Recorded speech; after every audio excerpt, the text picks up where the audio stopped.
Well, I'm sure you know that I would never do anything to cause you trouble. You know, not intentionally. I should certainly hope not. In fact, I would do anything to avoid it. But, you know, sometimes problems can come out of that, too. Sometimes. Cassie, just... What is it? Just tell me. Danny and Michelle called me from a boat. They were on their way here. Richard, they were desperate, and I really believe in their innocence. So I offered to help them. I see. No, you don't see. They were, I guess, but they slipped out, and I'm sorry. I didn't want to lie to you. Why did you?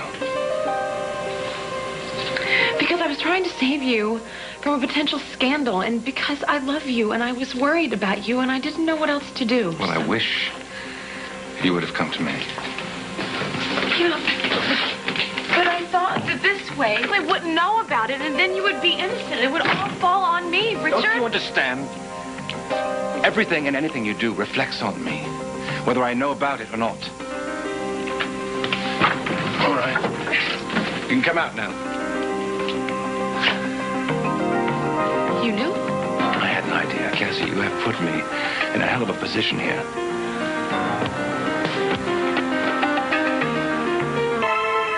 Cassie, you put me in one hell of a situation here. It's not Kathy's fault. We called her, Richard. Michelle, we asked please, her... this is between my fiancé and myself. Incidentally, leaving this map on the table, not one of your best moves. Well? Richard, I'm sorry. I didn't want to lie to you. Of course you didn't want to, but you did. Yeah, I did. Because Danny and Michelle are my friends, and they needed my help, and I couldn't turn my back on them. But I didn't want to get you in trouble. I wanted to protect you. That's why I didn't tell you. I was just trying to do the right thing, Richard, for everybody. Whatever your intentions were, the result is still the same. These two people are fugitives, Cassie. Now that I've seen them, I'm obliged to turn them in. I can't simply turn a blind eye to this. Yes, you can, Richard. Excuse me. Nobody else knows we're here. You can walk out the door right now. You don't have to say anything. Michelle and I will take off. You can forget you ever saw us. There's the door.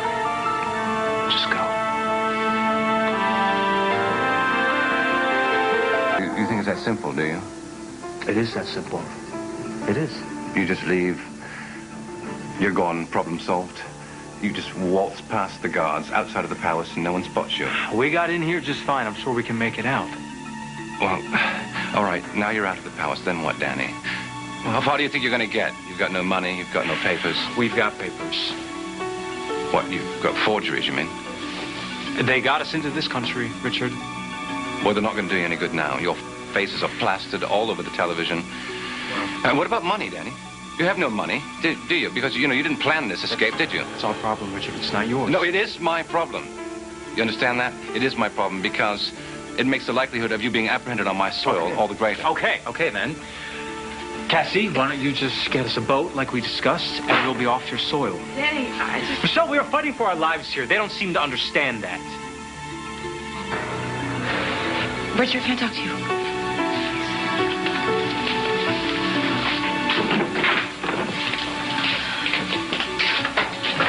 Well, this is really a mess, isn't it? Look, what Danny said makes sense, right? No, it's over. It's over, Cassie. Give me a couple hours. I can get them a boat, It is Richard. too late. Don't you understand that? Now, I understand that Danny and Michelle are your friends. And I understand why you want to help them. But you have to understand something that's very important. You are my future wife. You are the future princess of this country. Now, that's not something to be taken lightly.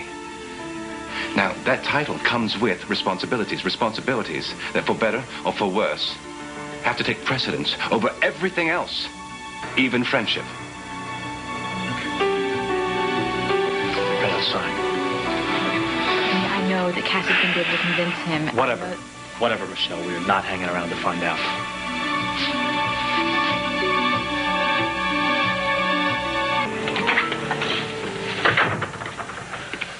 What are you going to do, Richard? I'm going to do the only thing I can under the circumstances. I'm going to put Danny and Michelle under house arrest. I'm going to contact the U.S. You can't do that. If anyone discovers that we have been harboring fugitives here from the United States, do you realize what's going to happen? That could trigger an international incident. I do. Whether I knew about it or not, Cassie, is irrelevant. But can't we figure something else out? Try to understand that this country is reeling. We are trying to recover from a major economic recession, from Edmund's coup, from a crane accident that caused dozens of accidents. I cannot afford to do anything that could destabilize her again. Do you understand? I know that. How I respond to this could determine my credibility. Can you please stop talking to me about politics and talk to me about people? Don't you understand? I am talking to you about people. The people of this country, the people that count on me to put their interests first. And that's what I must always do. I love this country, too, and I want what's best for it, but I can't believe that it comes down to a choice between friendship and duty. Yes, that's exactly what it does come down to, Cassie. And duty, as I told you before, must always come before friendship. Well, there has to be another way. You know, perhaps this is my fault that you don't understand this. We spent so much time together the last few months, concentrating on us, looking at our relationship, this trip to Galveston, planning for the wedding. Perhaps I didn't give you a proper chance to see the other side of things. I know the other side of things, Richard. I was here and I saw all those wounded men after the crane collapsed. And I was with you the first time I flew into your airport and I was chased by an angry mob. Or what about Galveston, where I was almost killed? I know our life isn't going to always be some fairy tale. And I know that we're going to be put in some tough situations and come across some tough choices. Tough situation? This is not just a tough situation, Cassie. This is a full-blown international crisis we're talking about here. I am the ruler of this country, Cassie. And in matters of the state, you must defer to me. You must trust my judgment, whether you agree with me or not. Will you do that for me?